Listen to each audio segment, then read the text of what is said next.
The myth becomes reality. The Grand Council Chamber of the Galactic Federation hummed with the quiet conversations of 19 different species. Massive crystalline chandeliers floated without support, casting rainbow patterns across the polished marble floor. Elder Zivax, the Federation's most respected historian, stood before the assembled representatives, his tentacles waving in agitation. "I must insist that the Council reconsider the defense budget," Zivax said, his translator converting his clicks and whistles into standard galactic common. "The outer monitoring stations have detected anomalous energy signatures that match no known species." High Counselor Trelm, a tall avian with iridescent feathers that shimmered in the light, leaned forward. "Elder Zivax, with respect to your 8 centuries of service, the Federation faces no credible threats. We haven't encountered a hostile species in over 400 years. Perhaps," Zivax conceded, "but these energy signatures are concerning. They appear similar to theoretical propulsion systems our scientists have only speculated about." A rumbling laugh came from Counselor Growth, whose massive stone-like body required a reinforced platform. "Are you suggesting we're being visited by ghosts, Elder? Or perhaps the mythical humans have returned?" The chamber erupted in laughter. Even Zivax's assistant, a young Solarian named Mira, whose luminescent skin glowed with embarrassment, couldn't suppress a smile. Humans were the boogeymen of Federation space, a mythical species that parents used to frighten disobedient children. Legend claimed they were a violent, technologically adaptable species that had once threatened the early Federation before being eradicated thousands of years ago. "The stories of humans were created as cautionary tales," explained Counselor Vex, whose crystalline body refracted the light around her. "They represent the dangers of unchecked aggression and technological development without philosophical maturity." Elder Zivax's tentacles darkened with frustration. "The earliest Federation archives contain actual records." "Embellished accounts," interrupted Trelm. "Stories that grew with each telling until small territorial disputes became galaxy-spanning wars against imaginary monsters." The debate might have continued, but Commander Ilara Dex entered the chamber, her silver uniform bearing the marks of recent combat. The room fell silent as she approached the central platform, her typically composed features marred by an expression of barely contained fear. "Counselors," she said, her voice steady despite her obvious fatigue, "the Krellian outpost has fallen." Shock rippled through the chamber. The Krellian outpost was a major Federation military installation, home to over 30,000 personnel and protected by the most advanced defensive systems in known space. "Impossible," whispered Trelm. "What enemy could possibly?" "We don't know," Commander Dex admitted. "The attack came without warning. The outpost's defensive grid registered multiple ships emerging from what appeared to be artificially generated wormholes, a technology we've theorized but never successfully implemented." She activated a holographic display in the center of the chamber. Grainy footage showed sleek, dark vessels moving with impossible speed and precision. The Federation's proud defensive ships looked clumsy in comparison as they were systematically destroyed. "These ships match no known configuration," Dex continued. "Their weapons technology appears to be based on directed energy principles, but far more efficient than anything our scientists have achieved." Elder Zivax moved closer to the hologram, his ancient eyes studying the attacking vessels. "The shape, the configuration, they match the descriptions in the oldest archives." "Elder, surely you're not suggesting," began Counselor Gruff. The communications officer at Krelia managed to send one final message before the outpost fell, interrupted Commander Dex. She hesitated, then activated an audio transmission. A voice, distorted by static and fear, filled the chamber. "They've breached the main hull. They're inside. They look almost like the ancient descriptions. Bipedal, with 2 arms. They call themselves who?" The transmission cut to static. The council chamber fell into stunned silence. "Humans are myths," Counselor Vex finally said, but her voice lacked conviction. Elder Zivax shook his head slowly. I have spent centuries studying the earliest archives. The records speak of a species called humans who appeared suddenly at the edges of what was then Federation space. They were physiologically unimpressive, no natural armor, average strength, limited sensory capacity, but they possessed minds that created new weapons and strategies at an alarming rate. If such a species existed, why haven't we encountered them in thousands of years? Demanded Trelm. Because, said Zavax solemnly, according to the archives, the early Federation Council ordered their extermination. A collective gasp echoed through the chamber. Impossible, said Vex. The Federation has always stood for peaceful cooperation. We would never. The Federation of today, yes, agreed Zavax. But the earliest Federation was an alliance of only 7 species, led by the now extinct Protheans. They feared the humans' rapid technological advancement and adaptability. They saw them as an existential threat. Commander Dex's communicator chimed urgently. Her face paled as she read the incoming message. 2 more outposts have gone dark, she reported. Sentinel Station and the Arxian colony. The attacks are following a pattern. They're systematically dismantling our outer defensive perimeter. High Counselor Trelm rose to her full height, her feathers flattened against her body in the avian equivalent of grim determination. If these are indeed humans, which I still find difficult to accept, why would they return now, after thousands of years? Perhaps they never truly left, suggested Zavax. The historical records indicate that while the early Federation believed they had destroyed all human settlements, they never found the human homeworld. What if they've been hiding, rebuilding, planning? Mira, who had remained silent throughout the exchange, stepped forward hesitantly. Elder, if humans were real and were indeed attacked by our ancestors, wouldn't that make us the aggressors in this conflict? The question hung heavy in the air. That's ancient history, Counselor Growth rumbled. Even if such events occurred, no species could maintain a grudge for thousands of years. Commander Dex's communicator chimed again. Her expression grew even more grim as she reviewed the data. The attacks are accelerating. We've lost contact with 15 systems in the Outer Rim. The enemy fleet, the human fleet, is moving toward the core worlds.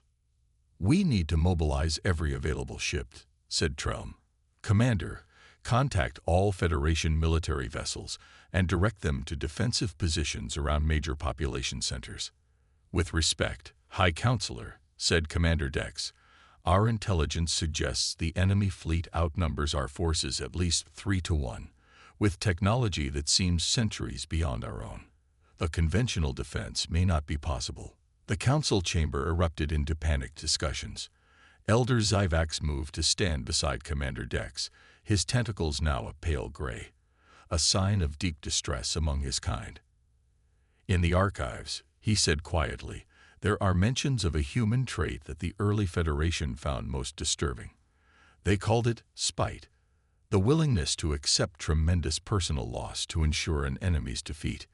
You're suggesting they've spent thousands of years planning revenge? Asked Dex. I'm suggesting, said Zavax, that if these are indeed humans, they may have dedicated their entire civilization to ensuring our destruction. Before Commander Dex could respond, the chamber's emergency alert system activated. Red lights pulsed throughout the room as a computerized voice announced, "Warning. Unidentified vessels have entered the celestial system.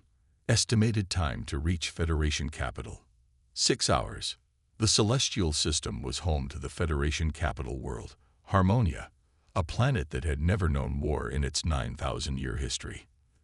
They bypassed all our outer defenses, Dex whispered in disbelief. How is that possible?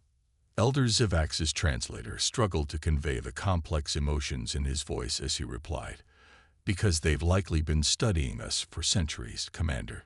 Learning our weaknesses, our defense protocols, our blind spots. High Counselor Trelm addressed the panicked chamber, her voice cutting through the chaos. We must prepare to evacuate key personnel and cultural artifacts.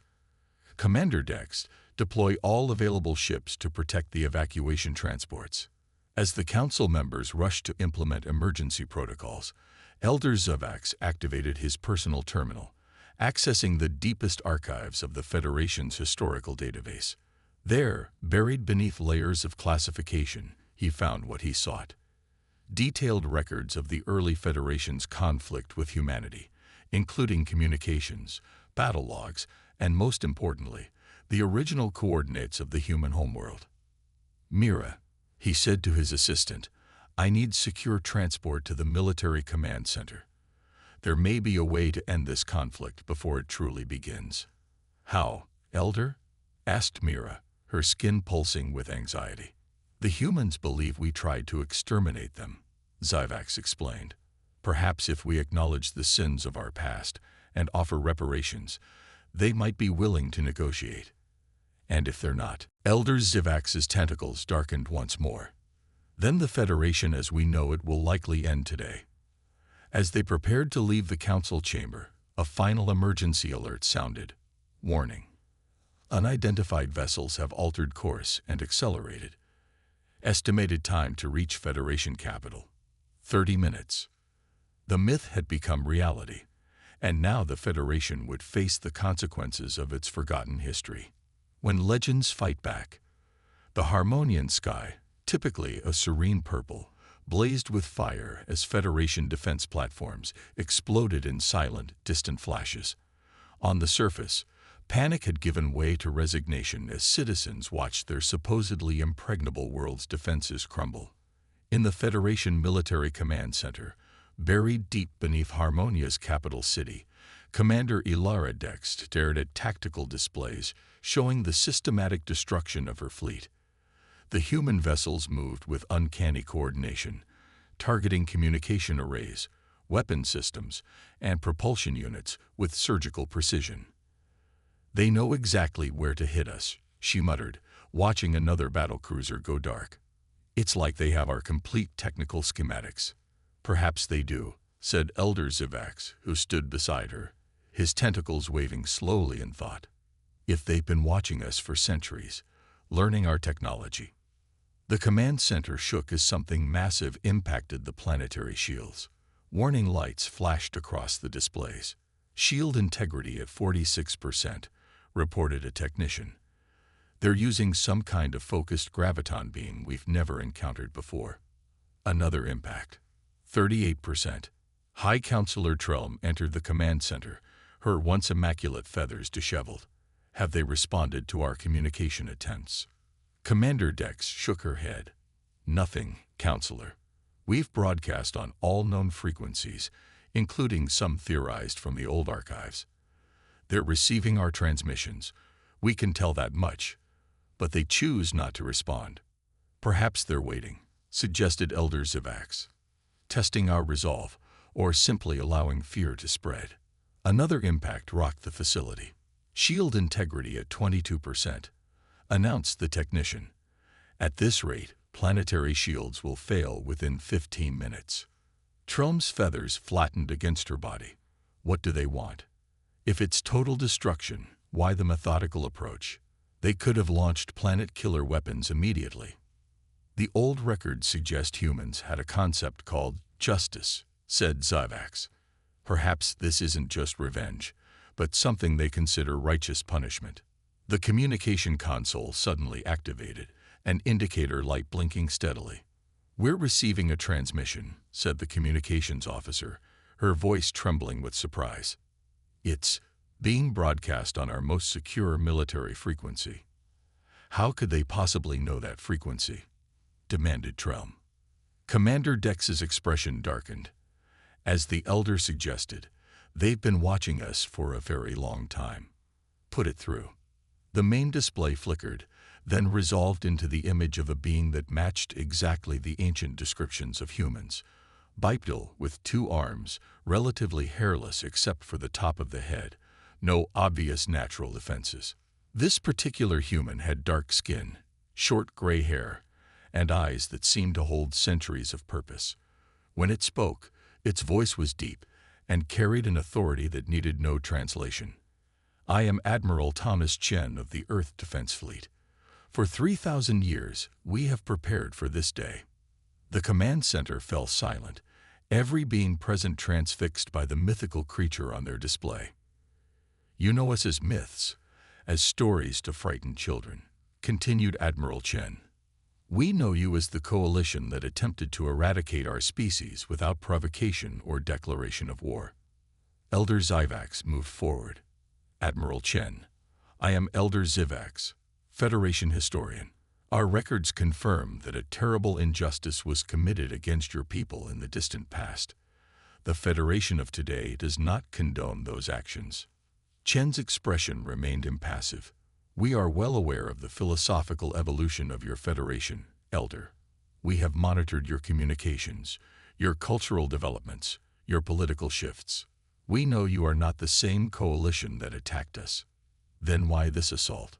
demanded Trelm. "Why punish the descendants for the crimes of ancestors long dead?" "We don't seek to punish," replied Chen.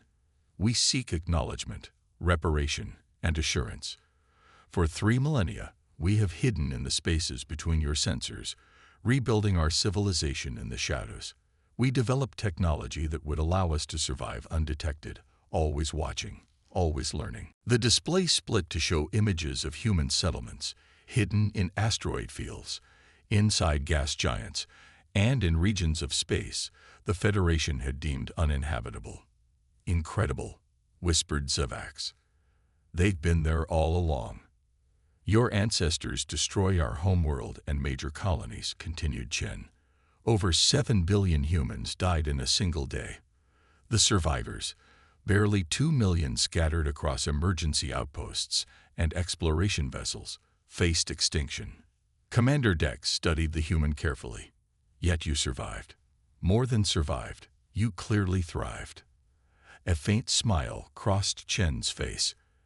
"Adaptation is humanity's greatest strength, Commander. When faced with extinction, we become our most creative, our most determined." Another impact shook the command center. The technician announced, "Shield integrity at 12%. "What do you want from us?" asked Trelm, her voice steady despite the fear evident in her posture. "3 things," replied Chen, holding up fingers to count. "First, formal acknowledgement of the attempted genocide against humanity, to be entered into all Federation historical records. Second, reparations in the form of territory. Specifically, the systems surrounding what was once Earth, now a radioactive ruin. Third, a seat on your Federation Council, with all the rights and responsibilities that entails." The Federation leaders exchanged glances. "You wish to join us?" asked Zivax, his translator struggling to convey his astonishment. "Isolation has served its purpose," said Chen. "Humanity has evolved beyond revenge. We want justice, but we also recognize the value of diversity and cooperation that your Federation represents, at its best." Before Trelm could respond, a junior officer rushed into the command center. "High Counselor, we've detected another fleet approaching from the galactic north." "More human ships?" asked Dex, her heart sinking. "No, Commander. It's the Nyx." A collective gasp went through the command center. The Nyx were a predatory species that had been raiding Federation border worlds for centuries, always retreating before significant forces could be deployed against them. Admiral Chen's expression changed. "Ah, yes. The Nyx. We've observed their incursions into your territory." The tactical display updated to show hundreds of Nyx vessels approaching Harmonia from the opposite direction of the human fleet. "They must have detected the chaos and decided to capitalize on it," said Dex grimly. "With our defenses focused on your fleet, Admiral, we're vulnerable to a rear attack." Chen nodded. "Indeed, the Nyx operate on opportunism rather than strategy, a fundamentally flawed approach to warfare." The human admiral turned and spoke to someone off-screen. When he returned his attention to the Federation leaders, his expression was resolute. "High Counselor Trelm, consider this a demonstration of humanity's potential value as allies rather than enemies. Observe." The tactical display showed the human fleet suddenly shifting formation. Half their vessels maintained position around Harmonia, while the other half accelerated at incredible speeds toward the approaching Nyx fleet. "What are they doing?" whispered Mira, who had remained silent until now. The answer came moments later as the human vessels engaged the Nyx. The battle, if it could be called that, was breathtakingly one-sided. Human ships moved with impossible agility, their weapons cutting through Nyx shields as if they weren't there. Within minutes, half the Nyx fleet was destroyed or disabled, the remainder already retreating in disarray. "By the first light," murmured Trelm, her feathers raised in astonishment. Admiral Chen's expression remained neutral, but there was something in his eyes that might have been satisfaction. "The Nyx have been a persistent problem for your outer colonies. We can assist with that and similar issues. Should we reach an agreement?" Elder Zyvax moved closer to the display. "Admiral, you could have destroyed us at any time, couldn't you?" This demonstration of force, it was never about revenge. "Correct. Elder, if extinction had been our goal, this conversation would not be happening. Humanity learned a harsh lesson from your ancestors, the dangers of fear-driven preemptive action. We chose a different path." The command center was silent as the Federation leaders considered their options. Finally, High Counselor Trelm stepped forward. "Admiral Chen, on behalf of the Galactic Federation, I formally acknowledge the historical crimes committed against humanity. I propose an immediate ceasefire and face-to-face negotiations regarding your other terms." Chen nodded. "Acceptable. We will maintain position but will stand down our weapon systems. I will shuttle to your location with a diplomatic team within the hour." As the transmission ended, the command center erupted in relief conversation. Commander Dex approached Elder Zyvax, who stood contemplating the tactical display where human vessels were now assisting Federation ships damaged in the Nyx attack. "You don't seem surprised by this outcome, Elder," she observed. Zyvax's tentacles shifted to a thoughtful blue hue. "In my studies of the ancient records, Commander, I found mentions of human characteristics beyond their technological adaptability. Their capacity for both terrible violence and extraordinary compassion. Their ability to hold on to grievances for generations, yet also to forgive when genuine remorse is shown." He gestured toward the display. "What we witnessed today wasn't just a demonstration of military might, but of restraint. They could have destroyed us, but instead chose to offer partnership." Commander Dex watched as human vessels towed damaged Federation ships to safety. "Do you think we can trust them?" "Trust must be earned on both sides," replied Zyvax. "But consider this, they lived in hiding for 3,000 years, developing technology beyond our imagination, all to ensure they would never again be victims. Yet when the moment of triumph came, they chose cooperation over annihilation. A frightening ally is better than a frightening enemy," Dex mused. "Indeed, and perhaps," added the ancient historian, his voice carrying the weight of centuries of study, "perhaps humanity will bring something the Federation has lacked. A perspective shaped by near extinction and rebirth, a determination forged in the darkest spaces between the stars." As preparations began for the arrival of the human diplomatic team, Elder Zyvax reflected that the greatest myth in Federation history had not been the existence of humans, but rather the belief that they had been destroyed. The legend had become reality, and now the future would be written together, a new chapter in the long, complex story of galactic civilization.